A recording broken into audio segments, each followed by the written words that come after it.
Dove il verde disegna i rilievi appenninici, il paesaggio ondulato dei colli dell'Emilia-Romagna svela una natura dolce e accogliente. Molti sono gli indizi che lasciano immaginare una spontanea armonia tra paesaggio e opera dell'uomo. Tutte le tonalità del verde dei campi sono l'esempio evidente della generosità della terra.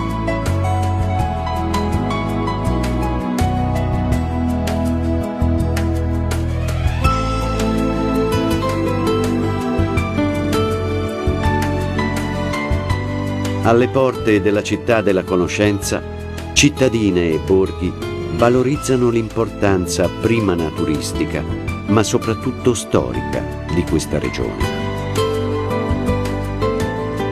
La bellezza del capoluogo si adagia come una perla nella sua conchiglia.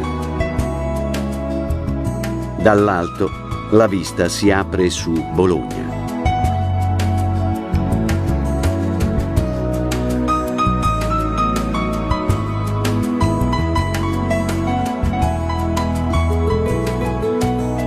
Il centro storico è ricco di immagini celebri, come il Tritone in Piazza Maggiore, che nel Cinquecento suscitò un certo scandalo nell'opinione pubblica. Il Palazzo del Podestà domina la piazza. La sua grandezza è simboleggiata dalle dimensioni stesse della Basilica di San Petronio, la cui facciata, rimasta incompiuta, si può ammirare nella sua essenza.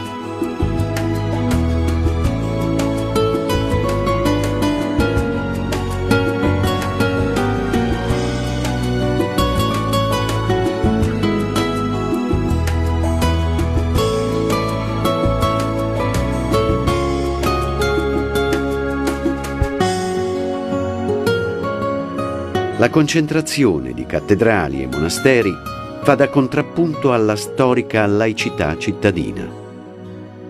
Mentre crescevano nuove chiese o altre risorgevano, seguendo nuovi canoni estetici, i maggiori studiosi di ogni epoca hanno amplificato il prestigio culturale di Bologna.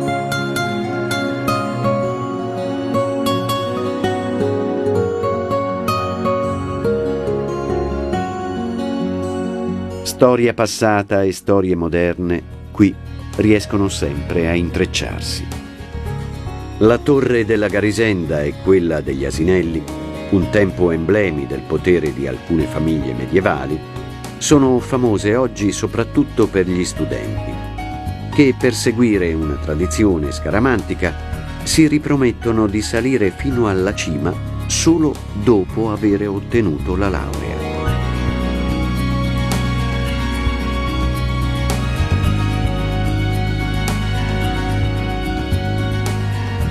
Bologna è una città antica, che però mantiene un cuore giovane, perché giovane è l'energia tipica di una città universitaria, la più antica università del mondo occidentale.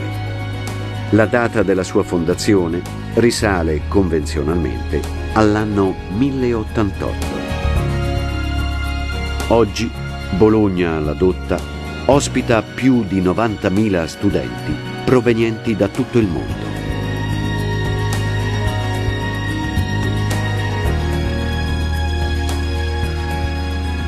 La vita bolognese scorre soprattutto lungo Strada Maggiore, l'emblema di un luogo da vivere nella socialità, fuori dalle mura domestiche, immersi nella storia di tutti i tempi.